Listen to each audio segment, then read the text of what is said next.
大家好，我是汇点生活的张天明。今天想聊聊一个很多人担忧却不愿声响的问题：我们在美国大银行里的存款真的绝对安全吗？您或朋友是否经历过这样的场景？急需用钱时登录账户，却发现页面冻结，显示账户被限制或审查中。打电话给客服，往往只得到机械回复，根据安全政策，无法提供更多信息。那一刻，除了慌乱，更感到无力与愤怒。这是我的钱，为何不让我用？遇到这种情况，很多人第一反应是遭遇诈骗或黑客，但还有一种更常见却憋屈的可能，冻结您账户的正是银行自身的自动化风控系统，而触发警报的，可能就是您自己几次看似合理，却不慎触碰银行红线的操作。您可能会不解，我用自己钱办正事，怎么就不行？今天，请耐心听我分析，我将带您从储户视角切换到银行风控的内部逻辑，讲清楚为何银行如此敏感，并揭示最常引发冻结的3种异常操作。了解这些，您会对如何安全管理账户有全新认识，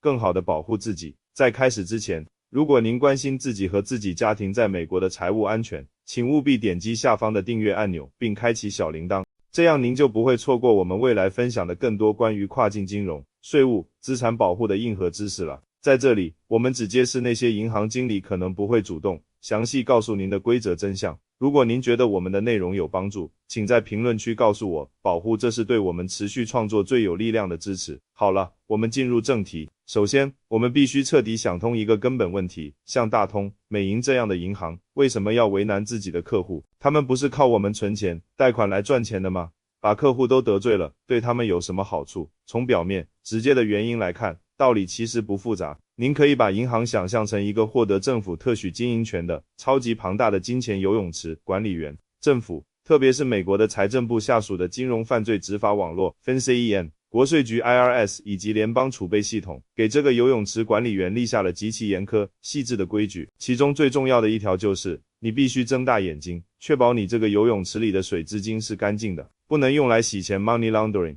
不能用来资助恐怖主义 terrorist financing， 也不能帮助客户逃税 tax evasion。如果管理员失职，让脏钱流进来了，或者流出去干了坏事，那等着他的将是天文数字的罚款，甚至是吊销牌照、关门大吉。最近这10年，您看看新闻就知道，欧洲的汇丰、法国的巴黎银行，包括美国自己的摩根大通，哪个没因为反洗钱管控不力而被罚过几十亿、上百亿美元？所以，对于银行来说，合规已经不再是成本，而是生死线。他们宁可错杀1000，也绝不敢放过一个。在这种心态下，他们的风控系统就像一套7×24小时不眠不休的、高度敏感的电子警报网。任何一笔交易，只要稍微偏离了它数据库里认定的正常模式，警报就会叮一声响起，系统可能就会自动触发一个暂停键，先把账户锁了再说。至于会不会误伤，那是后续人工审核时才考虑的问题。先锁住，确保风险不扩散，是他们的第一要务。但是，如果我们更深入的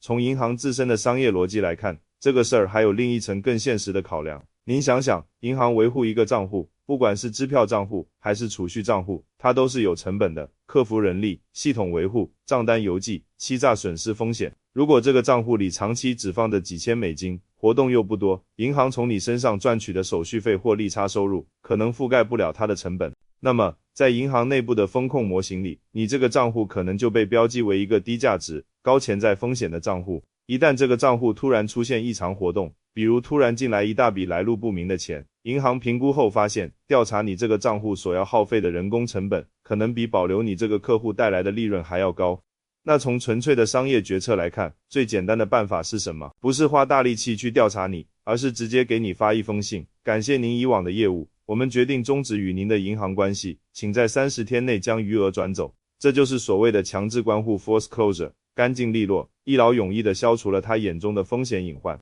所以，咱们很多华人朋友，特别是新移民、留学生或者做点小生意的，常常觉得很委屈，我明明没干坏事，为什么被针对？这背后往往是一种文化和管理逻辑的冲突。我们把银行看作一个保险箱或者服务商，觉得我守规矩就行。而银行，尤其是在后9到11时代和金融危机后的严格监管下，已经把自己首先看作是一个执法协管员和风险厌恶的盈利机构。理解了这个根本立场的不同，我们才能明白为什么一些我们看来天经地义的操作，在银行眼里就成了异常信号。明白了银行为什么会这么敏感多疑，我们就要学会对症下药，主动规避那些可能引爆风控系统的雷区。根据众多会计师、金融顾问的真实案例总结，以及银行内部风控的常见逻辑，下面这3种操作是导致账户被冻结或关闭的最常见高危动作，您一定要像记住密码一样记在心里。第一类高危操作，资金的快进快出，尤其是与大额现金相关的瞬移术，这个可以说是头号杀手，咱们华人朋友尤其容易无意中触犯。我给您描绘几个典型的场景，您看看熟不熟悉。场景 A， 王先生想买一辆二手车，价格是15000美元，他觉得现金交易最方便，也能砍价，于是他分了好几天，每次几千，从自己的银行账户里取出了15000美元现金，然后他拿着这厚厚的现金和卖家约好，一手交钱，一手交车。车子过户后，卖家转身就把这15000美元现金存入了自己的银行账户，可能和王先生还是同一家银行。场景 B， 李阿姨的儿子在美国读书，需要交一笔2万美元的学费。李阿姨在国内换好了美元现金，来美国探亲时，直接把2万现金交给了儿子。儿子拿到现金后，直接存进了自己的美国银行账户。场景 C， 张小姐做点小生意，平时收一些客户的现金，她每隔1-2个月就把积攒下来的7-8千美元现金一次性存入自己的商业账户。您看，这些场景里的每一个人都觉得自己的行为合情合理，没有任何违法企图，但在银行的风控系统眼里，这简直是一连串亮起的红灯。他看到了什么？他看到了结构化交易 structuring 的典型特征，故意将大额现金拆分成多笔小于1万美元的交易。为了规避现金交易报告 CTR， 他看到了短期内现金的异常聚集和流动，系统会立刻拉响警报。这些人是不是在洗钱？是不是在从事未经申报的现金生意偷税漏税？是不是在帮助他人进行跳案存款 Smurfing， 一种洗钱手段，特别是当存入的现金和你账户平时的余额、收入模式严重不符时，风险等级会掉到最高。银行可能根本不会问你原因，直接先冻结账户，然后启动内部调查。调查期间，你无法动用1分钱，那种焦急可想而知。如果银行最终无法得到令他满意的解释，或者觉得解释成本太高，强制关户的信件可能就寄到了。第二类高危操作，与高风险地区、行业或个人之间频繁的无合理解释的转账，银行的电子眼不仅盯着金额，还紧紧盯着资金的流向。它的数据库里有一份不断更新的高风险名单，这份名单包括高风险国家地区，一些被美国制裁的国家，如伊朗、俄罗斯的部分领域，或者被国际组织认定为洗钱、税务天堂风险较高的国家和地区。与这些地方的账户发生频繁资金往来，是绝对的高危行为。高风险行业，线上赌博平台、加密货币交易所，尤其是未在美国分 CAN 注册的某些类型的跨国直销公司、外汇保证金交易平台等，这些行业本身受到严格监管，或常被用于非法资金转移。高风险个人实体，那些已经被银行标记或上了政府制裁名单的个人和公司。如果您频繁的、规律性的向一个加密货币交易所，比如币安、火币，尽管他们很知名充值，然后又频繁地提现到银行账户，或者您经常收到来自某个被银行系统标记为与高风险行业相关的个人或公司的汇款，即使每笔金额不大，也极其危险。银行的风控模型会认为，您可能是在利用银行账户为加密货币交易套现，或者卷入了某种非法的资金盘活动。更有甚者，如果您帮助朋友或熟人换汇，比如您在国内给朋友的母亲人民币，朋友在美国从他的账户转等额美元到您的账户，这在您看来是朋友间的互帮互助，在银行看来，这就是典型的对敲换汇，是一种未经许可的货币兑换服务，而且完全掩盖了资金跨境流动的真实背景，是反洗钱监管的重点打击对象。一旦您接收汇款的这个朋友账户出事，比如他也在进行其他可疑操作，您的账户作为关联账户，会立刻被株连冻结。第三类高危操作，账户信息的失联与失真，以及长期睡眠后的突然复活，这一点常常被忽视，但却非常关键。您把银行账户想象成您和银行签订的一份长期服务合同，银行有法律义务知道他的客户是谁 ，Kick Know Your Customer。如果您的联系信息失效了，银行就失联了，这会引发巨大的合规风险。想象一下，如果执法部门要求银行提供某个账户持有人的信息，银行却说我们找不到他，这责任银行可担不起。所以，如果您搬家了，换手机号了，但从来没有更新银行账户里的联系地址、电话和电子邮箱，那么您就已经默默地上了一个低质量客户的观察名单。如果此时您的账户又发生了上述任何一种异常操作，银行想联系您何时却联系不上，那么系统极有可能做出最坏的决定，直接冻结，甚至启动关户程序。因为一个失联且行为异常的账户，在风控官眼里几乎等同于有问题的账户。另一种情况是长期睡眠账户的突然大额活动，比如一个账户好几年都没什么动静，里面就躺着几百块钱，突然某一天从境外汇入了一笔5万美元的款项，然后在1周内这笔钱又被分批转到了几个不同的美国本地账户。这种模式像极了跑分、洗钱或者诈骗资金转移的水房账户特征。银行系统对这种僵尸复活式的异常活动极其敏感，秒动式常规操作。前面我们详细剖析了银行的心理，也列出了3大类具体的危险动作。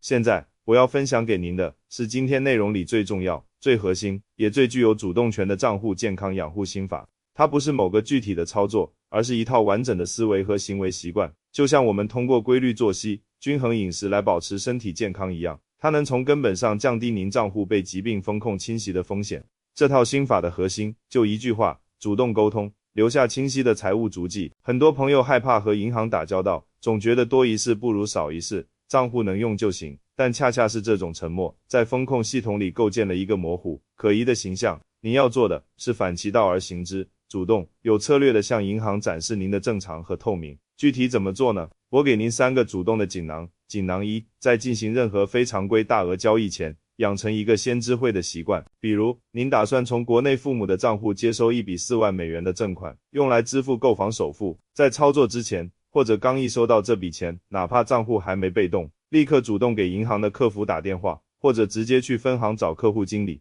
您可以这样说：您好，我预计近期会从我母亲在中国的账户收到一笔约4万美元的汇款，这是用于我在美国购买房产的首付款。这是我和母亲的亲属关系证明，如出生公证以及购房合同的草案。我想提前报备一下，以免触发任何不必要的安全审查，耽误我的付款期限。您这么一做，就等于在风控系统里提前植入了一个白名单，备注：当这笔钱真的进来时，审核人员一看有记录、有文件，疑虑瞬间消除大半，这比事后被动再去解释要顺畅1万倍。锦囊2，定期检查并务必更新您的账户联系信息，与银行保持单线畅通，每半年登录一下网银，看看地址、电话、邮箱是不是最新的，尤其是邮箱，银行所有的关户通知、审查要求几乎都首先通过邮件发送，邮箱失效意味着您放弃了最重要的申辩机会。保持信息更新，就是在告诉银行，我这个人真实存在，并且愿意负责任地管理这个账户。锦囊3，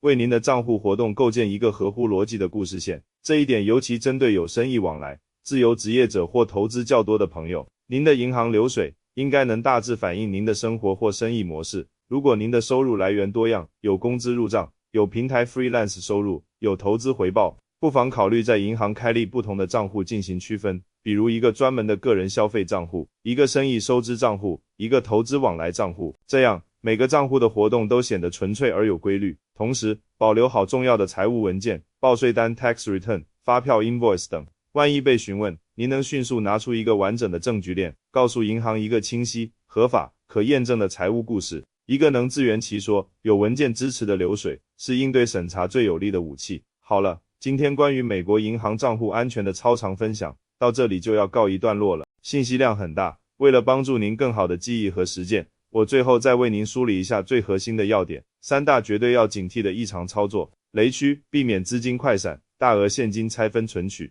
非直系亲属间现金接力，易触发洗钱嫌疑；慎对敏感往来，像加密货币平台、高风险地区、陌生人或不正规渠道转账是风控重点。勿成失联客户及时更新联系方式，避免长期静默账户出现大额异常流水。而保护您账户安全的终极心法，就是变被动为主动，通过事前报备、信息更新、保留凭证，在银行系统里塑造一个透明、稳定、可沟通的优质客户形象。最后还有几点肺腑之言要特别叮嘱您。第一，耐心和冷静是最重要的解冻剂。若账户被动，请准备清晰解释与证据，通过银行指定渠道理性沟通。第二，打组合拳远比单一防御有效，考虑在2到3家可靠银行分设账户，分散风险，避免资金流动全面停摆。第三，合规永远是保护自己的最硬铠甲，绝不参与任何可疑资金安排，守法报税，记录清晰，是对自己财富最大的保护。希望今天这番坦诚而深入的探讨，能够真正帮助到在大洋彼岸努力经营生活的您和您的家人。金融安全是家庭稳定的基石，多一份了解，就少一份风险。如果您觉得今天的内容对您有帮助，请一定分享给您关心的人，也欢迎您订阅我们的频道，点亮小铃铛。未来我们会继续分享更多关于财富管理、身份规划、跨境法律的实用知识。最后，我会在汇点生活这个频道陪着大家一起，在遵守规则的前提下，更聪明、更安全地守护好我们的劳动成果。祝大家账户安全，财务安心，生活安稳。我们下期再见。